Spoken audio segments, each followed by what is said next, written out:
Ekibiina ki Democratic Front kiraze nga bwe kitakkiriziganya n'ebyo ebyavudde mu kulonda kw'obwa President ssaako ne ku bifo eby'ababaka abamu okuyita mu kulonda okwaliwo ku Lwokuna olwa Ssabbiiti ewedde nga 15 omwezi guno ogwa Gatonnya. Ssentebe w'akakiiko ak'ebyokulonda mu ggwanga Simon Byabakama yalangirira munna NRM Yoweri Kaguta Museveni ng'eyamegga banne bwe baali mu lwokaano abalala 7 ku kifo ky'omukulembeze w'eggwanga ku bitundu 71 n'obutundutundu 65 ku buli 10. Candidate Yoweri Kaguta Museveni, having obtained the highest number of votes in the election and the votes cast in his favor being more than 50% of the valid votes cast in the election, the Commission hereby declares the elected President declares candidate Yoweri Kaguta Museveni.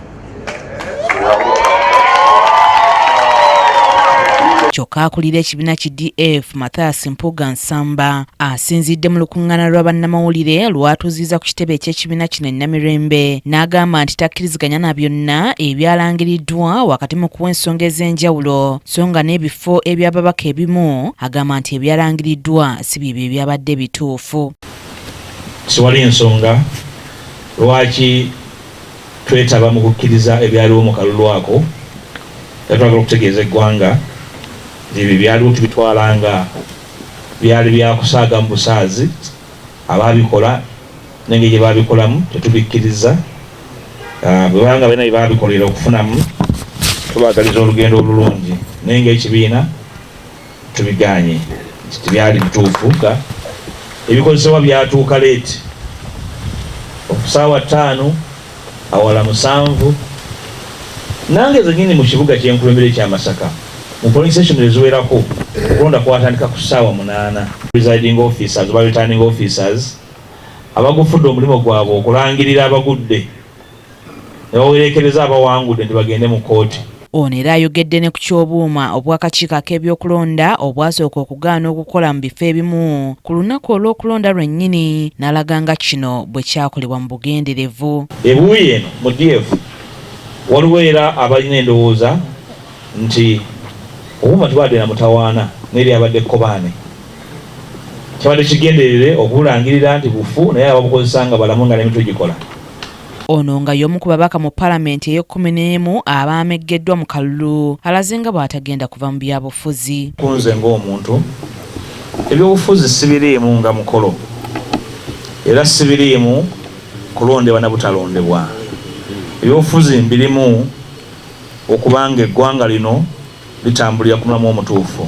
N'olwekyo abadde bansuubira nti ngenda ku retreatinga nedda wendi nyina obuvunaanyizibwa ng'omuntu eri ekibiina kyange eri bannange benkulembera naye n'eri eggwanga. Sirowooza nti obuvunaanyizibwa bwennyini eri eggwanga bukoma kubanga waddewo omukolo gw'okulonda ogw'ekimpatiira.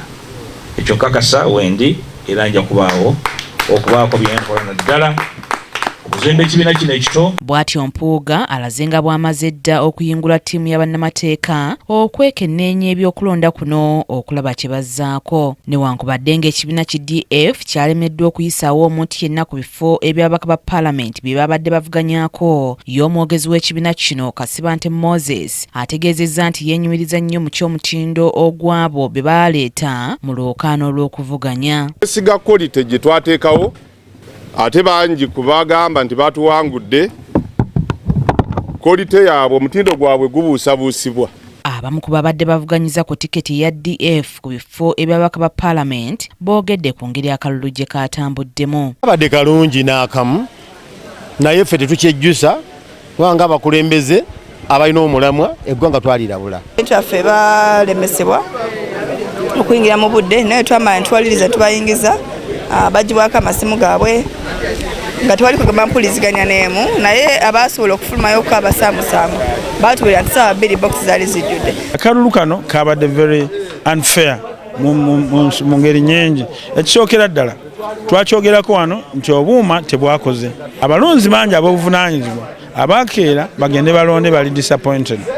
Ekyokubiri abalonzi ne ku mulundi guno tebalonze busobozi balonze bubonero. John Maido ne Mwesigwa Simon be bakusakidde eggulire lino ku KTV Amalindirire.